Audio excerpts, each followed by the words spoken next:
ಒಂದು ಚಟುವಟಿಕೆಯ ಮೂಲಕ ಘಾತಾಂಕಗಳ ಪರಿಕಲ್ಪನೆಯನ್ನು ವಿದ್ಯಾರ್ಥಿಗಳಿಗೆ ಹೇಗೆ ಮನದಟ್ಟು ಮಾಡಿಕೊಡಬಹುದು ಎಂಬುದನ್ನು ನೋಡೋಣ. ಚಟುವಟಿಕೆ ಮಾಡಲು ನಮಗೆ ಟೈಲ್ಸ್ ಅಥವಾ ಜಿಯೋಬೋರ್ಡ್ ಅವಶ್ಯಕತೆ ಇರುತ್ತದೆ. ಟೈಲ್ಸ್ ಇಲ್ಲದಿದ್ದರೆ ವಿದ್ಯಾರ್ಥಿಗಳು ಕಾರ್ಡ್ಬೋರ್ಡ್ ಅಲ್ಲಿ ಚಿಕ್ಕದಾದಂತಹ ಚೌಕಗಳನ್ನು ತಯಾರಿಸಿಕೊಂಡು ಅದನ್ನೇ ಟೈಲ್ಸ್ ಎಂದು ಉಪಯೋಗಿಸಬಹುದು. ಇಲ್ಲಿ ಇಂತಹ ಹಲವಾರು ಕಾರ್ಡ್ಬೋರ್ಡ್ ಚೌಕಗಳ ಅವಶ್ಯಕತೆ ಇರುತ್ತದೆ. ಕನಿಷ್ಠ 6 ಸಂಖ್ಯೆಯ ಚೌಕಗಳ ರಚನೆಯನ್ನು ಮಾಡಿಕೊಳ್ಳಬೇಕಾಗುತ್ತದೆ ಮತ್ತು ಇವುಗಳಿಗೆ ಬೇರೆ ಬೇರೆ ಬಣ್ಣಗಳನ್ನು ತುಂಬಬೇಕಾಗುತ್ತದೆ. ಈಗ ನಾವು 2⁻3ಕ್ಕೆ 2⁻2 ಗುಣಿಸಬೇಕಾಗಿದೆ. ಮೊದಲಿಗೆ 2ರ ಚೌಕಗಳನ್ನು ತೆಗೆದುಕೊಳ್ಳೋಣ ಮತ್ತು ಚಿತ್ರದಲ್ಲಿ ತೋರಿಸುವಂತೆ ಜೋಡಿಸೋಣ.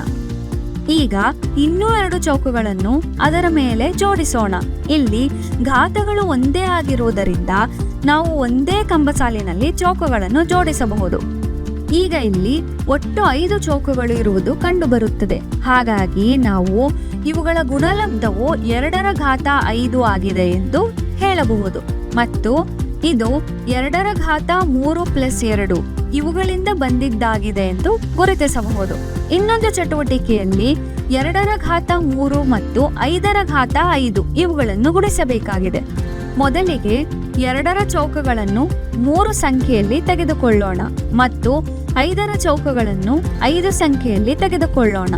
ಸರಳೀಕರಿಸಿದಾಗ ಇಲ್ಲಿ 5 × 2 10 ಎಂದು ಬರೆಯಬಹುದು.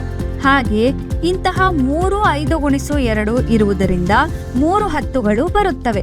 ಆದ್ದರಿಂದ 5⁻2 ಮತ್ತು 10ರ 3 ಚೌಕಗಳು ಇರುವುದರಿಂದ ಇದನ್ನು 10⁻3 ಎಂದು ಬರೆಯಬಹುದು.